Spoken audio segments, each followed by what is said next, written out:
This evening's reading is from Hebrews chapter 2, beginning at verse 5. It is not to angels that he has subjected the world to come, about which we are speaking, but there is a place where someone has testified, "What are mere mortals that you are mindful of them, human beings that you care for them? You made them a little lower than the angels, you crowned them with glory and honour, and put everything under their feet." In putting everything under them, God left nothing that is not subject to them. Yet at present we do not see everything subject to them, but we do see Jesus, who was made lower than the angels for a little while, now crowned with glory and honour, because he suffered death, so that by the grace of God he might taste death for everyone. In bringing many sons and daughters to glory, it was fitting that God, for whom and through whom everything exists, should make a pioneer of their salvation perfect through what he suffered. Both the one who makes people holy and those who are made holy are of the same family, so Jesus is not ashamed to call them brothers and sisters. He says, "I will declare your name to my brothers and sisters. In the assembly I will sing your praises." And again, "I will put my trust in him." And again he says, "Here I am, and the children God has given me." Since the children have flesh and blood, he too shared in their humanity, so that by his death he might break the power of him who holds the power of death, that is, the devil, and free those who all their lives were held in slavery by their fear of death. For surely it is not angels he helps, but Abraham's descendants.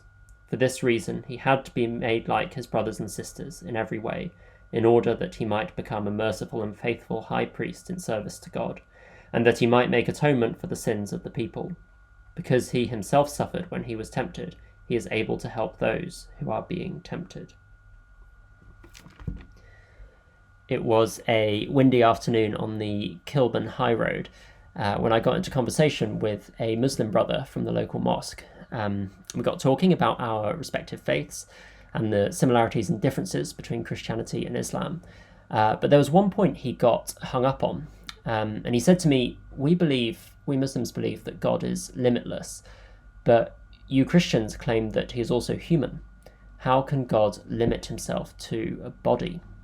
In other words, how could God, the infinite, all-powerful creator, who is beyond our comprehension and imagination, limit himself to something as familiar and fragile and ordinary as a human body? The idea is almost insulting. It implies that God is like one of us. I think that Christians and Muslims, all of us, long to see the power of God, and it can be comforting when the world around us feels dangerous and unstable, as it very much does at the moment, to remember that God is powerful. We turn our mind to Jesus' miracles, to the supernatural displays of his healing and restorative power. Perhaps you've seen that happen in your life, and I think all of us have prayed for it at some point. But this passage reminds us that Jesus is also human, fully human in every way, it says, and that, as verse 14 says, he shares in our humanity. I'm someone who struggles a lot with anxiety, particularly during global health pandemics, but also just generally. And sometimes it's helpful for my anxiety to remember Jesus as God, who is bigger and more powerful than my fears. But more often than not, I find it helpful to remember that Jesus was human, just like me and you, and he shares in my very human anxieties. That in moments of suffering, he sits beside me. That when he walked the earth, he wept, he laughed, he made friends, he lost friends, he died. He probably even had the flu once or twice. The scandal of Christianity isn't that a man claimed to be God, but that God is willing to share in our humanity. And that's why Jesus, as verse 11 says, calls us brothers and sisters. Not because we're somehow expected to become like God, we could never manage that, but because he became like us. So, however you may feel today, whether you feel anxious or busy, lonely or rested, know that Jesus became human to be with you, not to offer you some sort of escape from your humanity, but to share in it. He loves you. He draws near like a friend, even when we are isolated from each other.